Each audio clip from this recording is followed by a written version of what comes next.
ఎప్పుడు చూసినా bagara rice chicken curry కాకుండా ఈసారి పుదీనా rice with chicken fry try చేయండి. టేస్ట్ అయితే అదిరిపోయింది అనుకోండి. నేనైతే పెద్ద ఫ్యాన్ అయిపోయినా. ఈ చికెన్ ఫ్రై పీస్ వేడి వేడి పుదీనా రైస్లో పెట్టుకొని తింటుంటే ఉంటుందండి.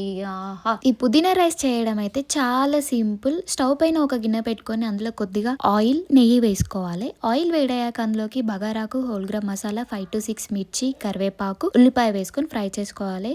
ఉల్లిపాయ కొద్దిగా ఫ్రై అయ్యాక అల్లం వెల్లుల్లి పేస్ట్, అలానే కొద్దిగా సాల్ట్ వేసుకొని ఫ్రై చేసుకోవాలి. ఇది ఫ్రై అయ్యేలోపు మనమైతే ఒక మిక్సీ జార్లో టమాటా, వెల్లుల్లిపాయలు, పుదీనాకు అలానే కొద్దిగా సాల్ట్ అండ్ వాటర్ యాడ్ చేసుకొని మిక్సీ పట్టుకోవాలి. ఉల్లిపాయలు బాగా వేగిన తర్వాత పుదీనా పేస్ట్ అయితే అందులో వేసుకొని పుదీనా పేస్ట్ అయితే మంచిగా ఫ్రై అయ్యేంత వరకు అయితే కలుపుకోవాలి. ఆయిల్ పైకి తేలేంత వరకు మనం పుదీనా పేస్ట్ అయితే ఫ్రై చేయాలి.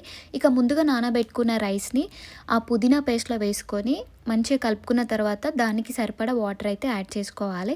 నేనైతే ఇక్కడ చూపించే మెజర్మెంట్స్ ఏంటంటే 3 cups ఆఫ్ రైస్ పెట్టుకున్నాను. సో దానికి తగ్గట్టుగా నేను సరిపడనన్ని వాటర్ అయితే యాడ్ చేసుకున్నాను. 5 minutes వరకు హై ఫ్లేమ్లో ఉడికించుకొని పొంగు రాగానే మధ్య మధ్యలో కలుపుకుంటూ మూత పెట్టుకొని అయితే లో ఫ్లేమ్లో ఉడికించుకోవాలి. ఫైనల్గా మన పుదీనా రైస్ అయితే రెడీ అయిపోయింది. టేస్ట్ కూడా చాలా అంటే చాలా బాగా వచ్చింది. మీరు కూడా ఒక్కసారి ట్రై చేయండి పుదీనా rice with chicken fry. Chicken fry recipe కావాలంటే కింద కామెంట్ చేయండి. నెక్స్ట్ వీడియోలో చేసేద్దాం. వీడియో నచ్చితే please subscribe my YouTube channel.